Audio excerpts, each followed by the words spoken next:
Welcome to the great state of Wisconsin for On the Record's one-hour town hall with presidential candidate Donald Trump. First, a little political trivia. Wisconsin is the birthplace of the Republican Party, 1854 in the small town of Ripon. And as you all know, Wisconsin is a state of political passion and the site of hot political warfare. Governor Walker's Act 10 public bargaining reform sparked protests at the state capitol, a recall effort to unseat Governor Walker, and even a Senate walkout where state senators fled to neighboring state of Illinois. And now all eyes are on this state. Wisconsin's primary is Tuesday, and it's a big deal. It's a standalone primary, and there's been none in 2 weeks, and there will not be another for 2 weeks. Our guest tonight, and joining me here at the University of Wisconsin-Milwaukee, is presidential candidate Donald Trump. Nice to see you, Donald. Thank you very much. Nice to see you.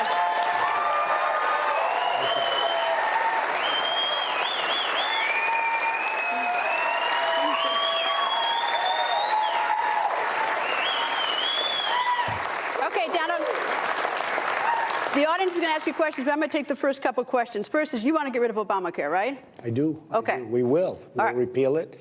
We'll replace it with something so much less expensive and so much better. It doesn't get worse. All right. So tell me what, if you are, let's say a woman had cancer 20 years ago in her early 20s. She's now early 40s, has 2 children, single, and there's no more Obamacare. She's got breast cancer back again. Under Trump care, what will it look like? Well, we'll take care of her. And, you know, we have so many options. Well, let me explain something. We have so many options. We're getting rid of the lines between the states. We're going to have competition among all of these insurance companies that want to compete, although actually they also like the monopoly. Right now, they mostly have monopolies in states.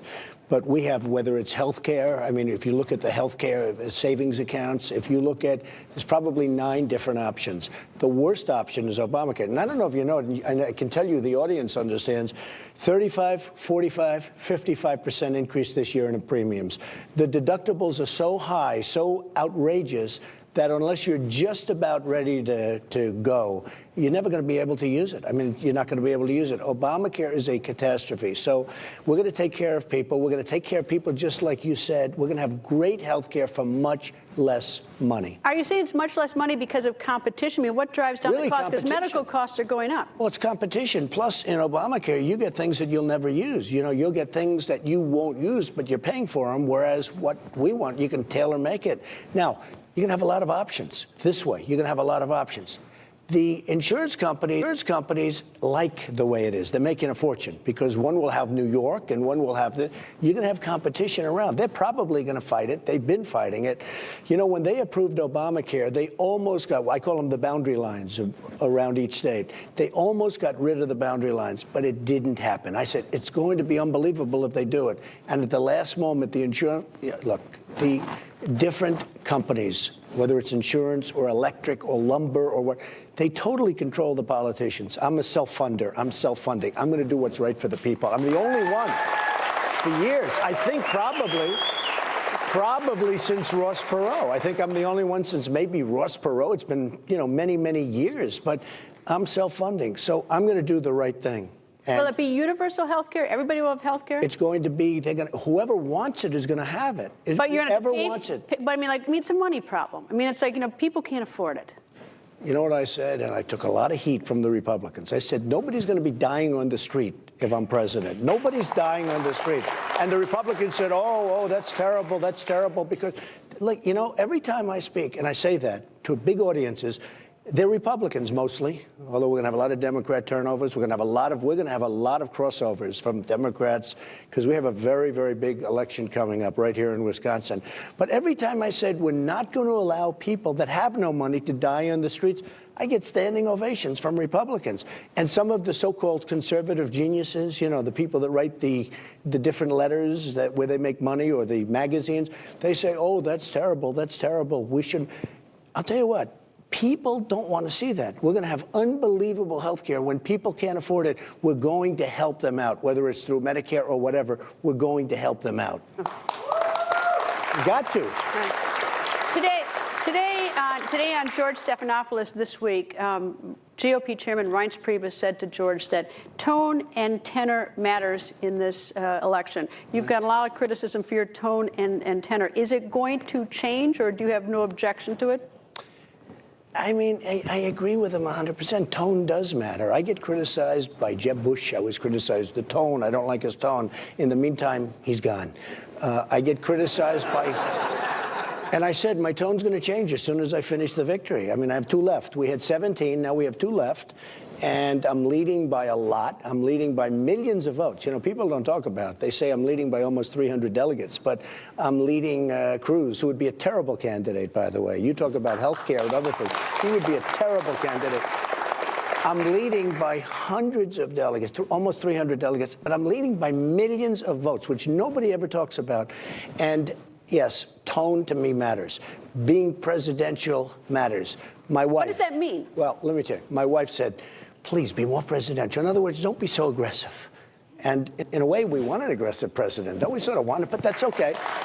And my daughter said, the last debate, she said, Ivanka, just had a baby, by the way. I'm very proud of that. That's sort of why I'm doing this. People say, why are you doing this? Sort of maybe the reason we're doing it. It's Make America Great Again. But Ivanka said, Dad, on the final debate, be very presidential. I've done great in the debates. I've won, according to Drudge and everybody else, I've won all of the debates, every single one of them. Be presidential. I said, look, if somebody hits me, I have to hit him back. I have to. I'm not going to stand there and be like, oh, I'm wonderful, I'm a president. I want to win, and I'll be so presidential, you won't believe it. I will be the most boring... What does that mean to be presidential? Well, it means maybe not be so aggressive, maybe not get so personal. But when people get personal with me, I mean, they say, oh, they don't like my hair, okay? Now, if I ever said I didn't like their hair, it would be a headline. He's so... But they're allowed to say whatever they want about me. Look, we started out with people hitting... And my hair's not that bad, is it? Does my hair... It's not that bad. I mean, and it is my hair. But you know what happens? What happens is they hit me, and I hit them back harder. And usually, I mean, almost in all cases, they do it first. But they hit me, and I hit them back harder, and they disappear. And that's what we want to lead the country. But I promise you, let me finish it off. I will be so presidential. Greta, you will be so proud of me. You know, I'm a smart guy. Being presidential is easy, but you may get very bored. Right. She won't want to interview me anymore. All right. What does that mean? You're going to stop tweeting? Well, I don't think so. No, I'll tell you what. Look, this is a modern form. It's like owning my own newspaper. You know, I have now Twitter, 7.5 million people, picking up hundreds of thousands of people in a short period of time. 7.5 with Facebook, I have like close to 7 million or more than 7 million people. With Instagram, we have like 2 million. So I have like 16, 17 million people. That's like owning the New York Times without the losses. Why should I give it up? Why should I give it up, right? Even as president? As president? As president, I would take it differently, yeah. I would agree with that. No, as president, I think I'd be very much different on that. I wouldn't be doing it much. Now, Obama does it a little bit, but, and not that I want to use him as an example. That's some example. But as president, I would probably not be doing it, maybe not be doing it at all. But I have millions and millions of people. They rely on it. They love it. And I think it's one of the reasons, frankly, I'm doing so well. You know, you understand, when you introduced me, you said candidate, but I'm really by far the front runner, okay, by far. She didn't say that. I was surprised. I was going to say, let's do that introduction again, but I didn't want to do that. But the truth is, I think some of it is because of social media. Abortion. Yeah. At 1999, to Tim Russert, you were very pro-choice with your words, although you said you didn't like it. And in well, that's true. That's a very important thing. No, I said I'm very pro-choice, but really, just before that, they never play that. I said it. I read it. I said it. I read it. I said it. I was pained, but when they show it, because if they would go like 10 seconds before, I was pained when I said it. I was like, oh, I really don't like it. Then I said very pro-life, but I am pro-life. Okay, so what? Okay, so 2015, you made the public announcement that you're pro-life. And I said why. And then this last week, it's been all over the map. At one point, you said that you would punish the woman. Well, it wasn't all over the map. Well, okay, all right, then correct it for me. Tell me what you're thinking. Look, I'm pro-life. Ronald Reagan was pro-life, with the exceptions, okay? Life of the mother, as you know, rape, incest. So with the 3 exceptions. That was Ronald Reagan, and that's been me. And it's been me for quite a period of time. Then when they ask questions about, different things, or they ask theoretical questions in theory, if you did this, and if you did that, and if you did that. And interestingly, the question that was asked to me, I've had so many, you talk about Twitter, so many people on Twitter, and so many, Robert Jeffress, who is a fantastic guy, is on your show, Pastor Jeffress. He was saying, what an answer. That was a good answer. So many people said good answer, but I wanted to, frankly, look, nobody's going to do more for women than me. Nobody respects women more than me. And I took that answer, and I didn't like it because I think a lot of people didn't understand it. Women go through a lot. They go through a tremendous punishment of themselves. And I didn't like, because I wasn't sure if people would understand it. So I clarified it. But it was just a clarification, and I think it was well accepted. All right, Don, now a question from the audience. We have a question from Amy. Hi, Mr. Hi, Amy. Trump. Thank you for taking my question. Thank you. Great, thank you. Thank you. My husband and I are hardworking middle-class folks, and every year it's tax season. I'm always shocked to see how much we pay into taxes every year. Yeah. I personally know people who have no jobs and no income who are getting $4,000 to $5,000 tax returns. How can this happen, and what are you going to do to create a tax system that is fair and balanced for everyone? It's such a great question. So Larry Kudlow, Dr. Kudlow, who's a fantastic economist and a great guy, loves my plan. A lot of people love my plan. We're giving the biggest tax increase of any big decrease, of any candidate running or has run. Like, it's not even close. In fact, the one criticism would be it's too much, because our middle class has been run out of town. They've been run out of the country. I mean, our jobs have been taken. Everything's been taken. And on top of it, our people are paying more tax than they've ever paid. We're the highest paid in terms of taxes. No country in the world has higher taxes than the United States, the highest in the world. So we're going to change all of it. I have a policy. It's on donaldjtrump.com. And it's a great tax plan. Your taxes are going way, way down, especially the middle class. And business is going way, way down. High in the world. I think you're going to love it. And the other thing is, we're simplifying it. We're not only cutting it substantially, we're simplifying it. You're not going to have to go out and hire these firms, H&R Block, and pay a fortune to hire H&R Block, because it's so complicated you can't figure it out. Very simple, very few brackets. One of the things we're doing for business, which I think is very important, we have companies that are leaving the country because they can't bring money into the country. Not only are their taxes too high, but there are trillions of dollars outside of the country. You look at Pfizer is leaving now, and so many companies are leaving our country because they have money outside of the country. Everybody wants to let Democrats and Republicans, and they can't make a deal because you have a president that's not a leader. We're going to have all of this money is going to be allowed to come back in, and we're going to keep our companies in the United States. So important. But big, big tax reductions. Does everybody get a tax break, even the very rich? The very rich are going to be paying, well, first of all, on the very rich, let me explain.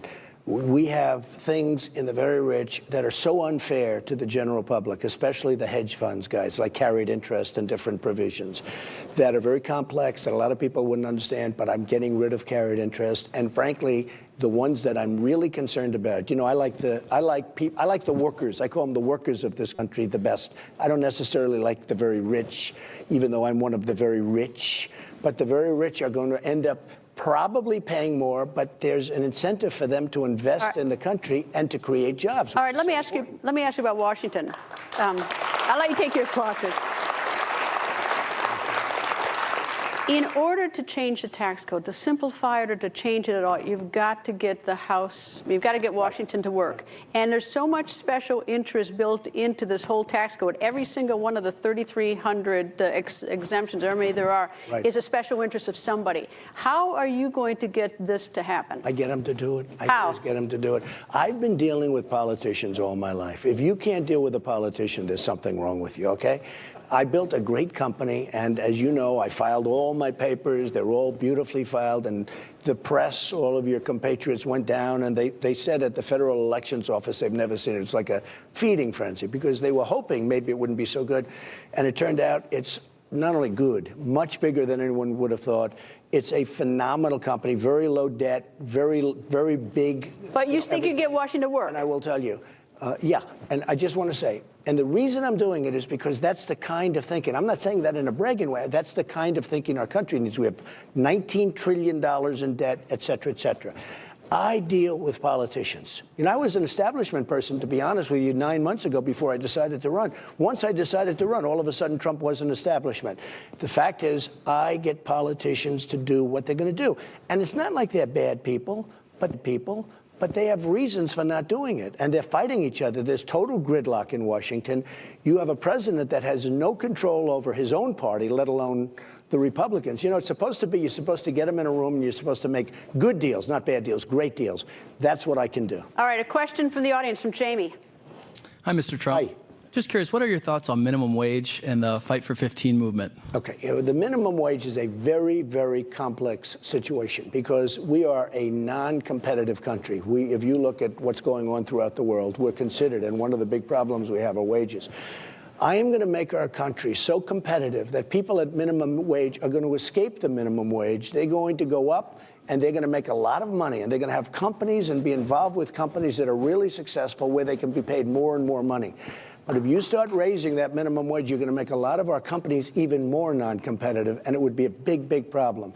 But what I want to do is I want to bring jobs back. We're going to bring jobs back from China. We're going to bring jobs back from Mexico and Japan and all of these countries that are ripping us off, taking our money, taking our jobs, knocking our manufacturing. You know, in Wisconsin, you take a look. Your manufacturing jobs in Wisconsin are way, way down. You know, I used to think wonderful things about Wisconsin. I was given a plaque by Governor Walker because I supported him. I gave him a lot of money. I supported him.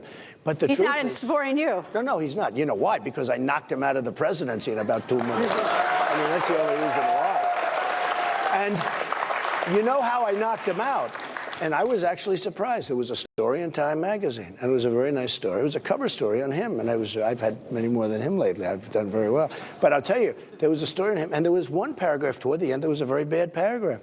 It talked about a deficit of $2.2 billion, an imbalance of the budget, $2.2 billion, and all sorts of bad things. The schools are in bad shape, the roads are in bad shape, the highways. I said, what is this all about? And when I looked at it, I said, wow, that's true. When I got up and started hitting him with information about Wisconsin, your jobs, your loss of trade, your loss of so much, all of a sudden, he went from being the front runner to saying, bye-bye, I'm getting out of the race. We have another question. People don't know. I mean, people don't know the facts, but those are the facts. Okay. We have another question. First of all, are you supporting Donald Trump? I should ask. I am currently an independent voter. There you But he go. will be. He will be. I hope. All right, we'll see. Maybe how you answer this Handsome guy. question. Go ahead. Hi, Mr. Trump. Hi. I'm an Iraq war veteran, and I've seen firsthand the devastation war has caused on our servicemen and women. Currently, the VA reports that 22 veterans commit suicide per day. You have said you intend to repeal Obamacare. Specifically, how would you address the mental health needs that our veterans have been, mental health needs that veterans have been clearly ignored? Yeah, it's a huge question. I get the question all the time, especially regarding mental health for the veterans, because they've gone under trauma like nobody has seen trauma. So here's what we're doing. The veterans in our country have been treated horribly. I am endorsed by so many veterans groups. Nobody gets the veterans endorsements like that. Nobody close, as you know, because I'm sure most of your friends are endorsing me. We are going to change the VA. The VA is so badly run. First of all, it's corrupt. If you look at the Phoenix VA, that's one of the great of all time. It is so corrupt. It is so bad what's going on. But it's all over the country. Number one, we're changing the VA, and we're going to make it good. But we're also going to give people, for instance, yourself, if people are waiting online, you know this better than anybody, 5, 6, 7 days just to see a doctor. Do you know there's suicides? We have so many suicides in the Veterans Administration, or from the veterans, so many suicides, Greta, nobody's seen anything like it. It's almost like nobody even wants to talk about it. It's such a bad problem. And you know about the problem. And a lot of them takes place, they can't even get to see their doctor. When a person's waiting online for a certain period of time, they're going to have the right to go out, see a private doctor, doctor or go to a hospital, private or public, that's in their community already. You know, some of the people have to travel for a day just to get to a veterans hospital, and it's a horrible situation. I know it so well. In New Hampshire, it really started. They endorsed me in New Hampshire. They have a tremendous veterans population in New Hampshire. I learned so much about the veterans and the veterans' problems from the people of New Hampshire. And I said, let me tell you, you put me in, we're going to solve the problem, and we're solving the problem. You're going to be able to go out, see a private doctor, or go to a hospital, public or private, and get yourselves taken care of, and we're going to pay the bill, because we have to. We have to. And you know, in the end, it's going to be less expensive. But we're going to take care of it. You will see. Okay? Thank you. Is that the answer you wanted? You'll be happy. Yeah. Believe me. They should have done that a long time ago, Greta. All right, well, they should have done it a long time ago. And we're going to be right back. We're bringing much more from our On the Records 2016 Town Hall with candidate frontrunner Donald Trump. That's next. Thank you.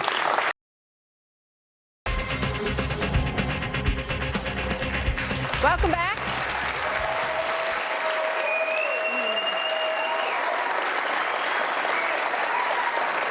Welcome back to On the Record's 1-hour town hall with presidential candidate Donald Trump.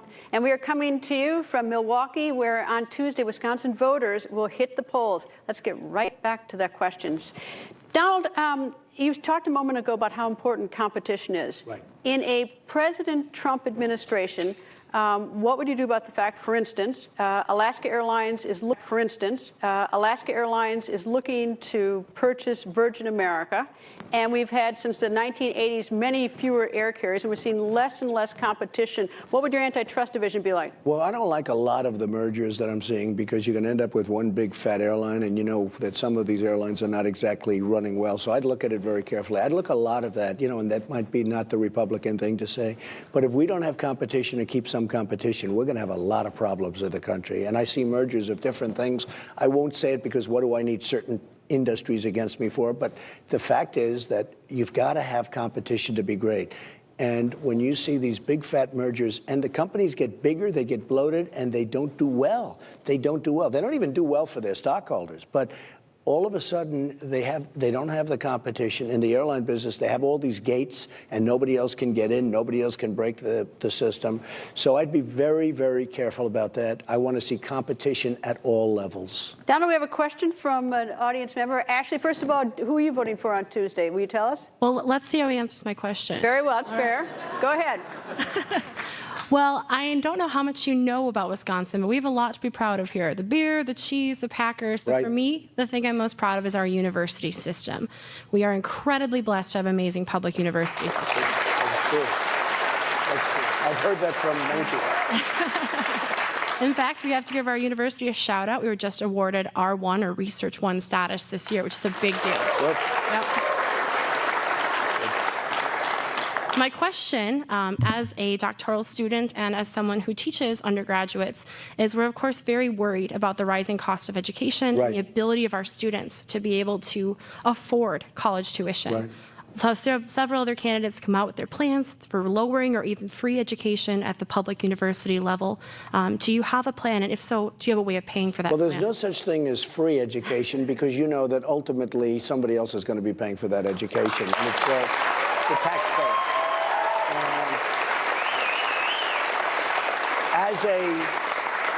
I can't believe I'm saying this as a politician. I'm not a politician, but as somebody that's now in politics, in the political world, I'd love to say free education. But again, if somebody gets free education, all of the people paying, their rates are going to go up. I watch Bernie, and if you took 100% of everybody, you know, if their taxes were literally, if everything was paid in taxes, they made nothing, you wouldn't be able to pay words. So it's just words, okay? It's just words. But I get that question more than any single question, especially because I've gotten to know so many young people, and they're so incredible. And I go to colleges, we have packed houses, and the first question I get always is student debt, and also, why is it so expensive? Two things are happening.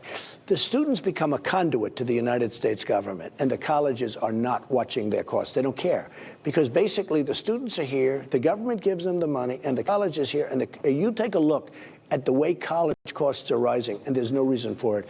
They are letting them go up. And the problem is the students are getting crushed because, again, the government just keeps giving them more and more money, and the students give them to the college. So it's not fair. We're going to really look into that because we have to keep it down. We have to keep it down. Some of the colleges do a good job. Many of them, I don't think they even care what the costs are because they get so much money. We are going to do something for the students. We've got to have something with extensions and lower interest rates and a lot of good things.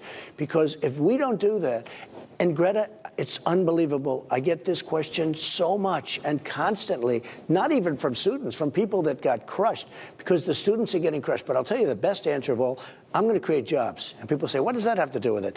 The biggest problem is you have student debt, and you're a good student, you went to a wonderful college, everything's great, and then you look for a job and you can't get a job.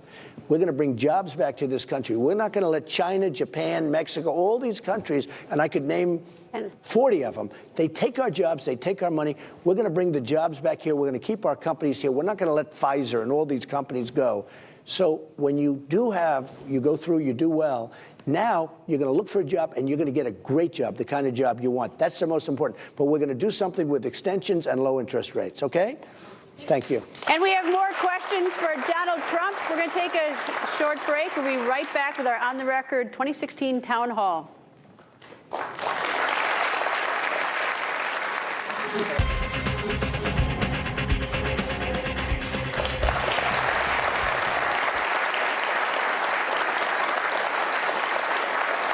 And we're back in Milwaukee with our special On the Record 2016 Town Hall with GOP presidential candidate Donald Trump.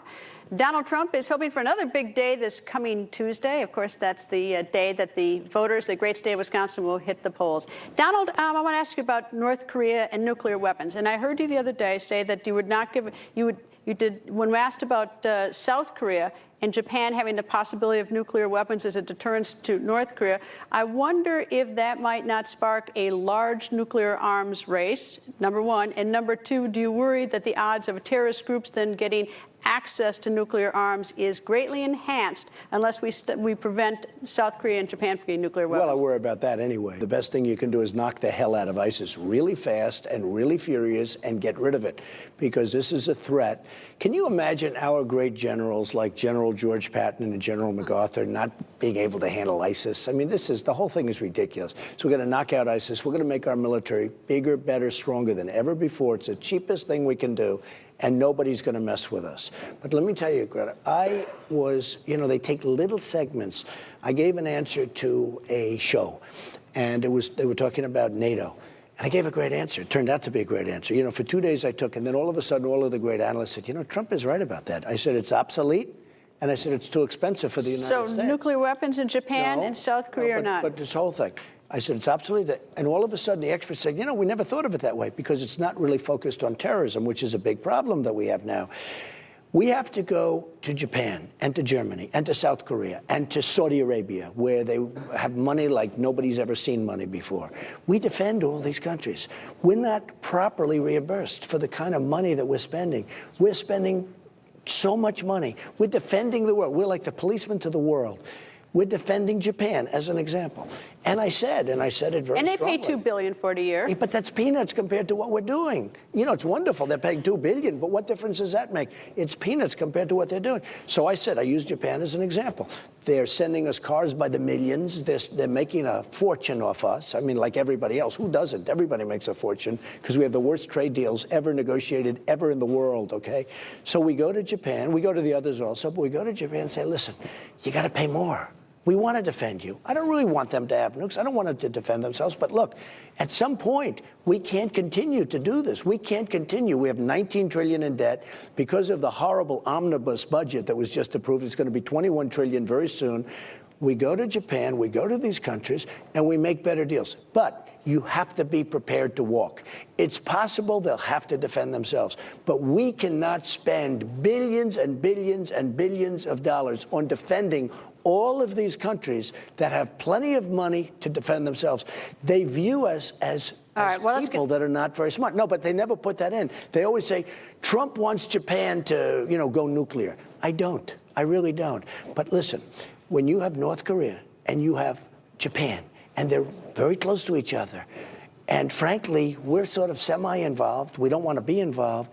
At some point, it could happen anyway. But I want them to pay. And this is true for all countries. Saudi Arabia was making $1 billion a day, $1 billion a day. And now they make a little bit less because the oil prices are down. Don't worry about them. They have more money than, I mean, you've never seen money like this. If something goes wrong, we're defending Saudi Arabia. I want to be reimbursed. I'm going to Saudi Arabia. I want to be reimbursed. Nobody in the media ever says that. They never says that. They never say that. All right, well, Patrick has a question for you. Patrick, first of all, have you decided who you're voting for on Tuesday? I'm swayed Trump, but I'm here today to figure that out. Good. All right. Well, your question. So you're close. One, I'm a criminal justice major here at UWM. Good. And I'm a proud brother of a police officer in Sioux Falls, South Dakota, Joe Meath. Good. My question today for you, Mr. Trump. America seems to be caught in the middle of a political storm with passions flaring from coast to coast. But I think one thing we can all agree on is the safety of every American, both abroad and at home.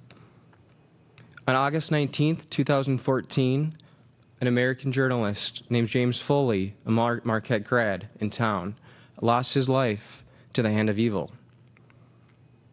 If you were to become president, what would you do to ensure the safety of everyone at home, everyone abroad, and those still missing, like Robert Levinson, who's been missing since 2007? With little known whereabouts. Who should have come back with the Iran deal? I mean, assuming he's alive, and I'm sure I would have made that deal too. Right. It's one of the worst deals ever negotiated. And did you see Obama yesterday said he's very disappointed in Iran, you know, something to the effect. I said, where has he been? I could have told him that long before they signed the deal.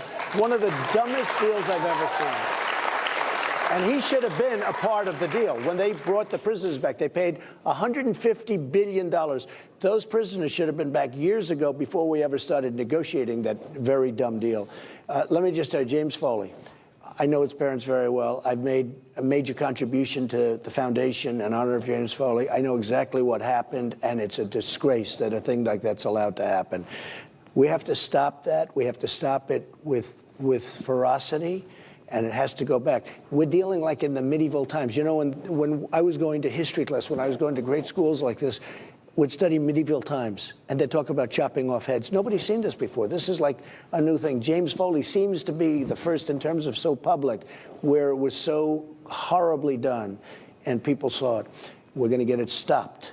Now, remember this, the Border Patrol, if you look at Sheriff Joe from Arizona, the toughest, smartest people are supporting and endorsing Donald Trump. The toughest and the smartest. We've got to create strong borders. We've also got to fight them over there before they come over here, just so you understand.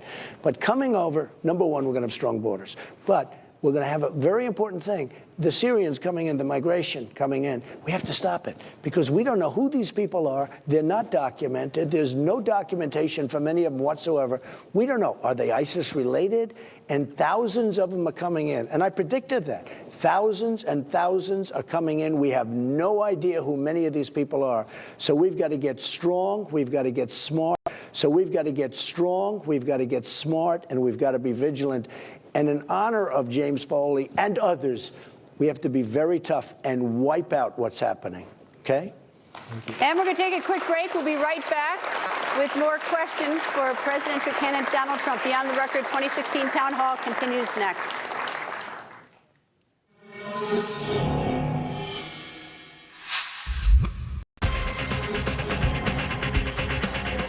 Welcome back to Milwaukee for our On the Record 2016 Town Hall with Donald Trump.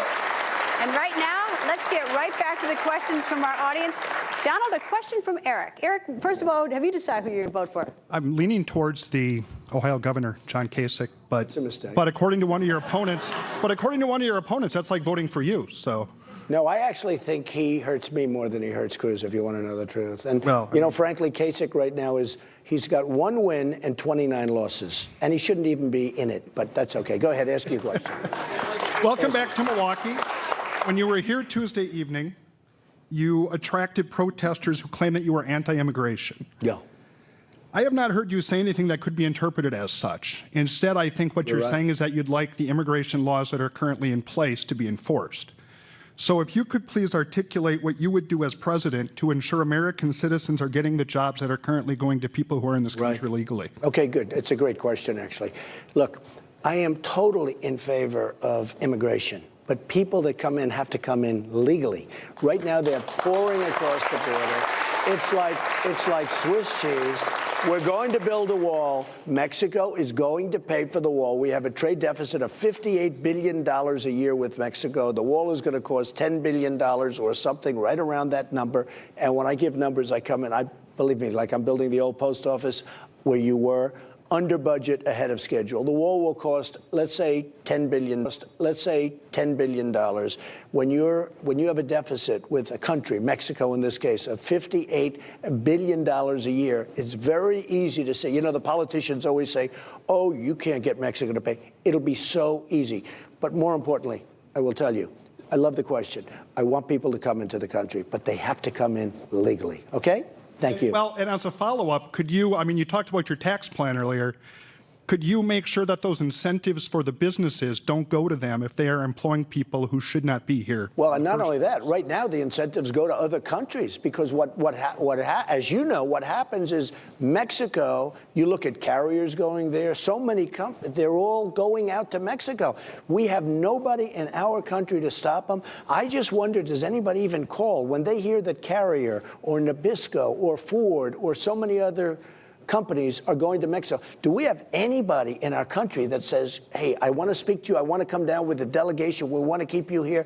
Believe me, when I get involved, they're not leaving. All right. They're not leaving. We'll take a quick break. Our conversation with 2016 GOP presidential candidate Donald Trump continues in just moments.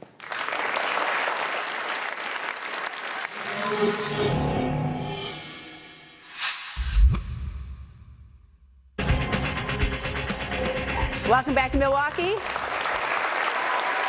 And we are coming to you with the on-the-record 2016 town hall with Donald Trump. And now let's get right back to the audience questions with Andrew. Andrew, you have a question, but first of all, do you know who you're going to vote for Tuesday? I'm leaning towards Mr. Trump. Oh, I love it. And the young man talking about the policeman, he just said he's voting for Trump. So now. All right, your question. Okay, so my question involves the drug problem in America today. Right. In particular, the heroin epidemic. Right. I'm a criminal defense attorney, and I do a lot of work with the state public defender's office. So I see every day people that have huge problems. Their lives are ruined by drugs, in particular heroin. I see people that are on long waiting lists to even get into treatment. What would you do to help this drug epidemic in America? I just love the question. So what happened is I'm in New Hampshire, and I see these beautiful fields and trees and roadways and country, and I fell in love with the place. And I won in a landslide. What happened is I'd go to these town meetings, and I'd talk to the people, and I'd say, "What's your biggest problem?" And they'd always say heroin. And I'd say, "Heroin?" You know, it didn't seem to work with New Hampshire. It's an unbelievable problem that we have all over this country. And in New Hampshire, it seems to be worse than any place. But You'll do what? And we are going to stop it. It's coming through the southern border. We're going to stop it. That's part of the reason for the wall. That's part of the reason where the Border Patrol is going to be given back their authority. You know why they endorsed me? Because they want to do their job. They've never endorsed a presidential candidate before. They want to do their job. I'm going to let them do their job. They can stop it. The other thing I'm going to do is I'm going to call the leaders of Mexico, in particular one person. I'm going to say, don't let this happen anymore, folks. Don't let this happen. Because Mexico could stop it also. They could stop at the border. Do you know, you want to become a citizen of Mexico, it's impossible. You want to become a citizen of the United States, have your baby on the ground. I mean, give me a break. What's going on with our country and the stupidity of our leadership, I'm going to tell Mexico, you better not let it happen. You know, they're very good at defending themselves. They're not good at defending our border because they don't want to defend our border. So we're going to do that. But we're going to have a wall. We're going to let the Border Patrol, who are unbelievable, 16,500 people endorsed me. That's a lot. And we're going to let these people do their job. Greta, they want to do their job so badly. And they're told to stand back, don't do anything, let everybody come in. And I'm doing it for all over. But the people of New Hampshire, I said to them, if I win, and I owe them so much because that was my first real victory. I said, if I win, I'm going to stop it. You watch what happens, okay? Great question. And coming up, some closing thoughts from the On the Record town hall with Donald Trump in Milwaukee. That's straight ahead.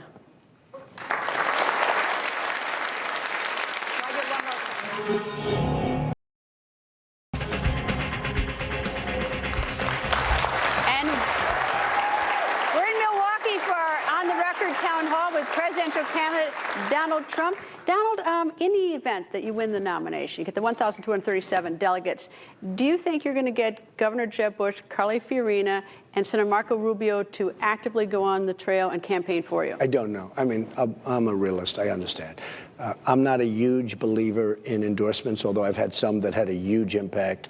You look at Massachusetts and other places, I got some great endorsements and some great statements, and I did like 50%, and there are some, but generally speaking, I don't know. Look, I hit them very hard. They hit me very hard, honestly. I hit them really hard. I don't know that they're going to endorse me, and you know what? Honestly, I don't want to put any pressure on them. If they don't feel like it, they don't have to. Frankly, I told Ted Cruz, I think Ted Cruz would be a terrible president. I told Ted Cruz the other day, I said, he doesn't have to endorse me. I don't want him to be under any pressure. Don't endorse me. It's not going to have any impact. The people know what's going on. You know, I've been watching the politicians. They said, if we get the House, it's going to be different. We got the House, nothing happened. If we get the Senate, it's going to be different. Now we have the House and the Senate, nothing's different. I know politicians. The endorsements don't mean anything. The only thing that means anything are the people. Is Wisconsin, if you don't win Wisconsin, can you get the 1,237 delegates? Yes, I think I can, because the polls just came out in New York, where they really know me best. I mean, the nice thing about it, you saw the New York polls, I'm through the roof. The people that know me best are giving me these fantastic, I mean, they deal with me. They've had to live with me, unfortunately for them. But the truth is, the people that know me best have me, Pennsylvania's been great, New York's been great, New Jersey's been great. And I've got to thank you for coming to my home state of Wisconsin. Thank you, Donald. Very nice to see you. Anyway, thank you very much, Donald Trump, for joining us for our 2016 Town Hall. And thank you for joining us. We'll see you again tomorrow night, right here at 7 p.m. Eastern. Good night from Milwaukee.